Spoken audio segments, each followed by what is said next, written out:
The Thomas Frank era at Tottenham has begun. It's super exciting. It's a massive club, a huge club. A calm man walking into the storm that is Spurs. A club where after winning a European trophy for the first time in 17 years, they still sacked their manager. That's Spurs for you. But Thomas Frank knows what he's getting into. I like to challenge myself. I've been that privileged. I've never been sacked before. So that's one of the reasons why I took the job. So I could get a little bit more risk into my daily life. It's a gamble, but this is a manager who has a reputation for detecting problems and finding solutions. I think one of the big differences between Thomas Frank and Ange Postecoglou, the man who'll be succeeding, is his tactical flexibility. He has a plan.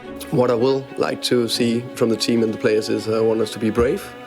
I want us to be very aggressive, and I want to attack. And a long-term vision for the squad. Everything I do, every decision I made so far, everything is for the long term. It's not about surviving one game or 1 year or 18 months or what is the average. No, it's for the long run. Now you might have heard his name and thought, really? The Brenford guy? Do not be fooled by that trap. Because while he might not have the flashiest name, he quietly built something special at Brentford. You look what Thomas Frank has done over the course of 7 highly successful years at Brentford, you can understand why Tottenham would be interested. He didn't have superstar names or a crazy budget or even top-of-the-line facility. A fantastic training ground, fantastic stadium, so all the facilities are top, and we just need to build from there. But what he did have was a plan, a clear way of playing, and a deep connection with his players. Every year people said that Brentford would struggle. Every year he proved them wrong. Now of course he knows there's added pressure when you take over a big club like Tottenham. Coming to a big club, there's pressures, there's we need to perform because it is we, it's me, it's the staff, it's the players, it's everyone, and we need to do that together. This is a club that has sacked 5 managers in just a few years. One of them even won a European trophy. But he doesn't seem one bit fazed by it. Under that smile is the confidence of a man who knows what he's capable of. You don't go from coaching in Denmark to leading the Europa League winners with a brilliant run at Brentford in between unless you've got a clear way of doing things and a strong belief in your ideas. And to truly understand Thomas the Frank Engine's philosophies, the Tottenham fans seem to call you Thomas the Frank Engine. I would just like to know your thoughts on the name. Do you like it? I think it's okay, yeah. Choo-choo? Yeah, that's okay, yeah. That's fine for me. we have to look at his time at Brentford. Frank initially joined Brentford in December of 2016 as an assistant coach. And asked me if I wanted to be an assistant head coach for Dean Smith, together with Richard Kelly. His job was to quietly learn, help out, and get to know the club from the inside. But my ambition was to be a head coach again, and but it also was to get abroad. The long-term plan was for him to eventually replace Dean Smith. Well, in October of 2018, Smith left for Aston Villa. In that stage, Dean Smith left for Aston Villa to be a head coach there, and I was asked if I wanted to take over. And Frank was given the ropes. Initially, the team did struggle a little bit, but he didn't panic. He changed his formation to a 3-4-3, made some tweaks behind the scenes, and the results began to turn around. By January, Brentford were climbing the table, and Frank was even nominated for Manager of the Month. The next season was his full season in charge, so he was able to really get the team to click. He switched back to his 4-3-3 shape, and with more experience under his belt, he got the Bees buzzing. Get it? Because Brentford's nickname is the Bees and Bees buzz. Oh, brother, this guy stinks! Yeah, I'll show myself out. They won 8 games in a row and actually looked like they were going to get automatic promotion, but it wasn't meant to be. They lost their final 2 matches, which allowed West Brom to finish as runners-up behind Leeds. Brentford was forced to go into the Championship playoff, and they lost in the final to Fulham. But the wonderful thing about Thomas Frank is that he doesn't give up. He kept pushing to be better. By the end of October 2020, Thomas Frank had reached a big milestone, 100 matches in charge of Brentford. And it wasn't just about the total number. At that point, he had the highest win percentage of any Brentford manager who had coached that many games. So he wasn't just doing well, he was literally making history. That season, something special was happening. Brentford went on a 21-game unbeaten run in the league. In December alone, they won all 5 of their matches, and Frank was named the Championship Manager of the Month. The team was flying. They also made it to the semi-finals of the EFL Cup, the first time in Brentford's entire history. Then in the league, they finished 3rd place once again, just like the season before. But this time, they weren't going to fall short. In the Championship playoff semi-final, Brentford took on Bournemouth. They actually lost the first leg 1-0 and found themselves down 2-0 on aggregate just 5 minutes into the second leg. But this is the beauty of a Thomas Frank team. They don't go down without a fight. That Bournemouth game, the second playoff semi-final, When we're talking masterclass, that was a masterclass. After some rage on the touchline from the Danish manager, So I turned around, smashed my foot into the bin, and then I turned around. No, Thomas, cool. Stay cool.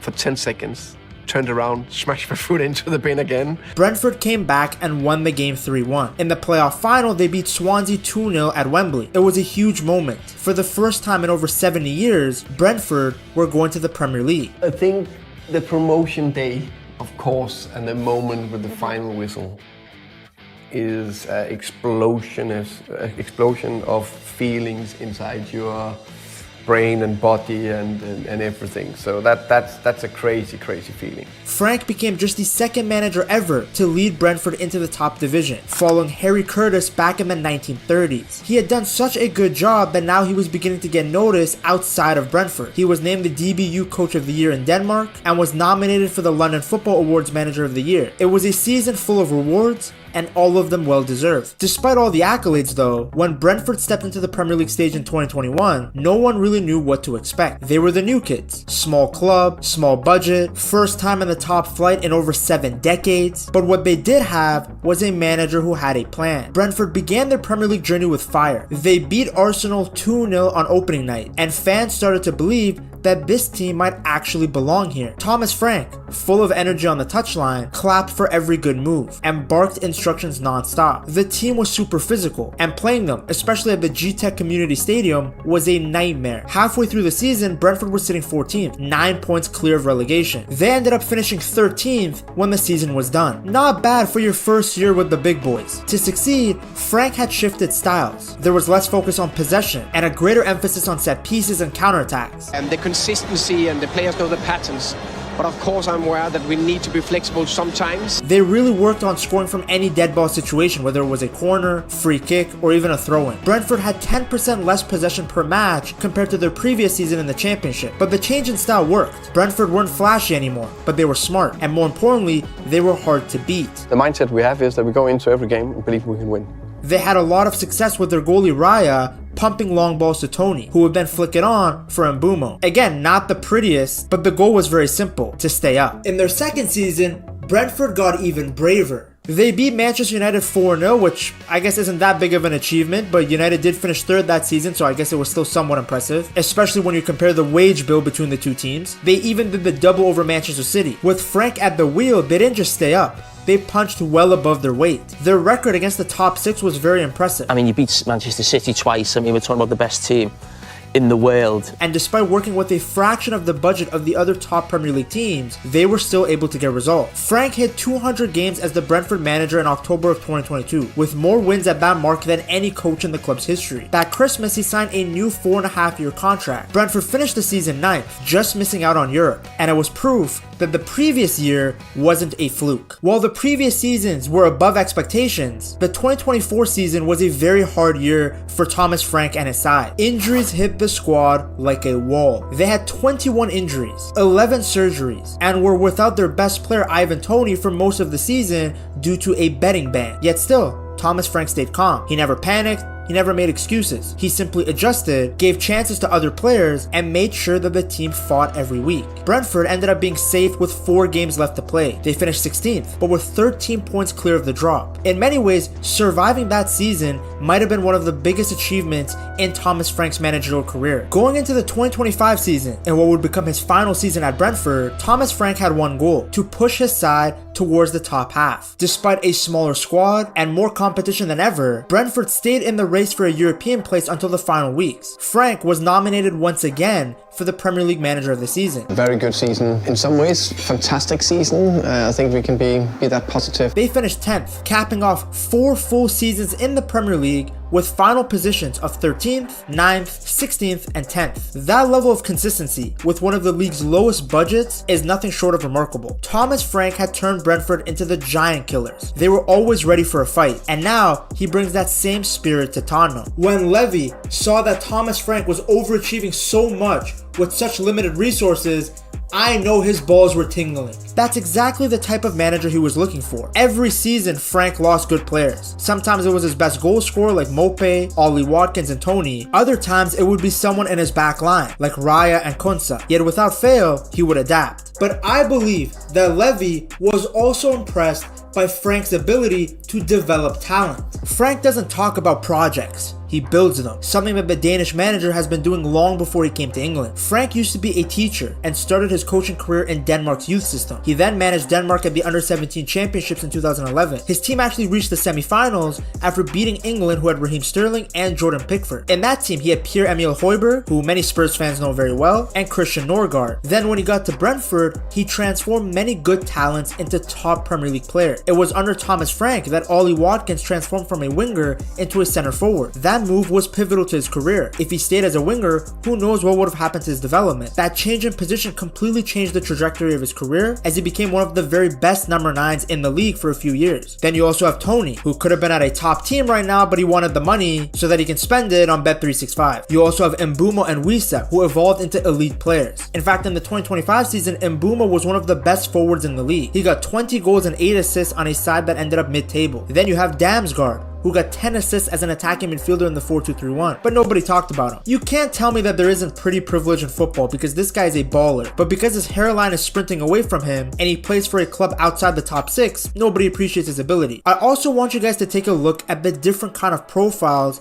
of players that have succeeded under the Danish manager. Mope, Tony, and Mbeumo are all different types of forwards, yet each of them were successful under Thomas Frank. He is a master of working with the tools available to him. Frank's flexibility is one of the biggest reasons why he has been able to get the best out of these players, and why Brentford continued to overachieve. Not being able to make changes on the fly was an area of Ange's game that was heavily criticized. He always stuck with the 4-3-3 and rarely changed the style of play. Now, funny enough, Spurs won the Europa League final playing the opposite of Ange ball, but before that, you already knew how Ange's side was going to play before the match was even kicked off. But that's not an issue for Thomas Frank. In his first few years in the Premier League, he switched between a 3-5-2 system and a 4-3-3. It was a 3-back but with aggressive wingbacks, so that the team would morph into a 5-back out of possession. Thomas Frank was moving like me in FIFA 14. The system worked, especially against teams that wanted to dominate possession like Man City, Liverpool, and Arsenal. I mean, that's said, it's not a secret. You play two systems, normally a back four, but when you're playing against the so-called top 6 or some of the bigger teams, you go to a back 3. For example, their left wingback, Rico Henry, pushed forward and created multiple goal-scoring opportunities in their 2-1 win over City at the Etihad in November of 2022. He adjusts his setup to exploit the opponent's weakness, something that, to be honest, Ange never really tried. Because again, think about it. Brentford got promotion to the Premier League through a possession style of play. They were in the top 5 for possession in each of Frank's 2 full seasons in charge in the Championship. His team also scored more goals than every other team in those campaigns. Especially here in the Championship, where we were the dominant side. I think that 2 years in a row we scored the most goals in the Championship and were one of the most